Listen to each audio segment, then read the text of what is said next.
सभी पांडव और द्रौपदी जब भीष्म पिता के पास पहुंचे, आज भीष्म पितामह ने श्री कृष्ण को देखा तो मन ही मन वंदन किया, प्रणाम किया। कहा, हे कृष्ण, मैं आपको कोटि कोटि प्रणाम करता हूँ, वंदन करता हूँ। आज श्री कृष्ण ने कहा, हे भीष्म पितामह, ये पांचों पांडव पुत्र हैं, इनको आप उपदेश दीजिए, इन्हें राजगद्दी प्राप्त हो गई है। भीष्म पितामह ने कहा, अच्छा, मैं आपको एक बात बताऊं।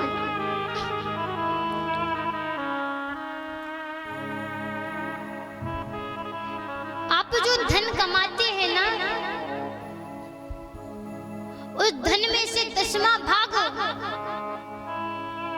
आपको पुण्य के लिए निकालना, दान के लिए। क्योंकि जैसे कि एक कुआं है, अगर हम उस कुएं की सफाई नहीं करेंगे तो वो गंदा हो जाएगा। अगर हम उस कुएं की सफाई करते रहेंगे तो उसका पानी और शुद्ध होता जाएगा। ठीक उसी प्रकार हम जो धन कमाते हैं, जो पैसा कमाते हैं, उससे कुछ पैसा भगवान के धर्म के लिए, पूजन पाठ के लिए निकाले तो उसमें भी उन्नति होगी। आज भीष्म पितामह पांचों पांडवों को समझाते हैं कि जो धन कमाओ उसमें से कुछ धन पुण्य के लिए निकालो। और दूसरा उपदेश दिया,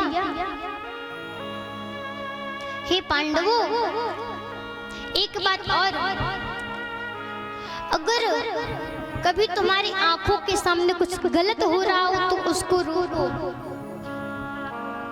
अगर तुम्हारे अंदर क्षमता है तो तुम उस गलत कार्य को करने से रोको। अगर तुम्हारे अंदर सामर्थ्य नहीं है तो तुम वहां से नेत बंद करके चले जाओ। आज जब द्रौपदी ने सुना तो द्रौपदी हंस पड़ी।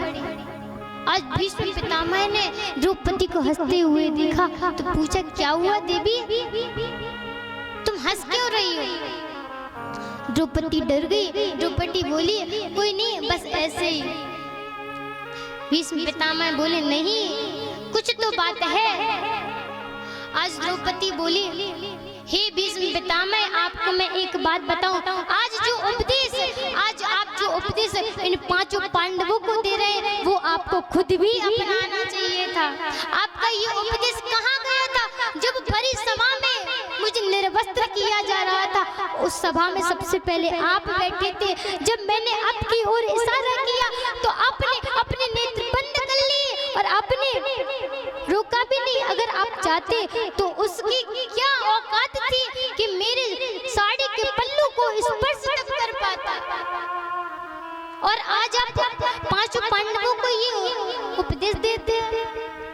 आज भीष्म पितामह ने सुना तो कहा, हे द्रौपदी, तुम सत्य कहती हो, मैं बहुत अभागा हूँ। मैं उस सभा में सबसे आगे बैठा था, परंतु मैंने तुम्हें निर्वस्त्र होने से नहीं रोक पाया। द्रौपदी कहती है, मैंने इस दुनिया वालों से बहुत आशा की। जब मुझे इस भरी सभा में निर्वस्त्र किया जा रहा था, मैंने हर लोगों की तरफ देखा, परंतु इन दुनिया वालों ने मेरी कोई मदद नहीं की। जब मैंने आंख बंद करके अपने ठाकुर को पुकारा, तब ठाकुर ने मेरी लाज बचाई। इस दुनिया में कोई किसी का नहीं होता। आज भीष्म पितामह कहते हैं, हे द्रौपदी, मैं आपको एक बात बताऊं, मैं इस सैय्यों पर लेटा हुआ हूँ ना, इस सैय्यों पर करोड़ों बिच्छुओं को काटने से जो पीड़ा होती है, वही पीड़ा मुझे इस सैय्ये पर मिल रही है। और मुझे इच्छा मुक्ति, इच्छा मृत्यु का वरदान प्राप्त है। मैं अभी चाहूँ तो मर सकता हूँ, परंतु मैं क्यों नहीं मर सकता? क्योंकि मुझे उस समय की बात याद है जब तुम्हें निर्वस्त्र किया जा रहा था भरी सभा में, मैंने कुछ नहीं कर पाया। मैं तुमसे क्षमा मांगता हूँ देवी।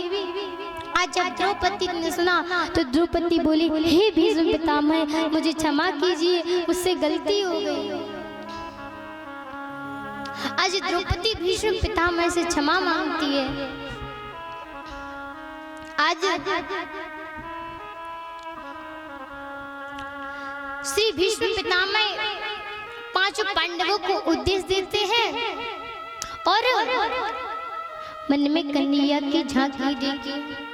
बड़ी सुंदर झांकी है, आंखें बंद की, आंखों में मेरे ठाकुर और भीष्म पिता की बातें होने लगी, वार्तालाप होने लगी। आज भीष्म पितामह ने जब आंखों को बंद किया तो मेरे ठाकुर की, मेरे कृष्ण की अद्भुत झांकी का दर्शन किया, झांकी का दर्शन किया। आज भीष्म पितामह कन्हैया से कहते हैं, हे ठाकुर, हे बिहारी जी, हे कान्हा जी, बस मेरी यही इच्छा है, मेरे पास एक बेटी है जिसका नाम है बुद्धि। जब पांचों पांडवों ने ये बात सुनी कि इनकी एक बेटी है, ये तो ब्रह्मचारी है, इनकी बेटी कैसे आई? तो भीष्म पितामह कहते हैं, मेरी एक बेटी है, उसका नाम है बुद्धि। ये जो बुद्धि है ना, इसको मैं आपके चरणों में लगाना चाहता हूँ।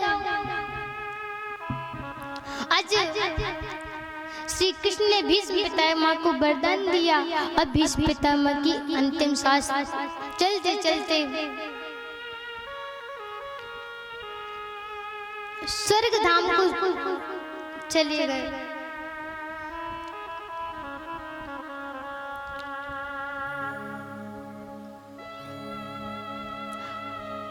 आज श्री कृष्ण की झांकी का दृश्य जब भीष्म पितामह ने देखा तो कहा, हे ठाकुर, हे बिहारी जी,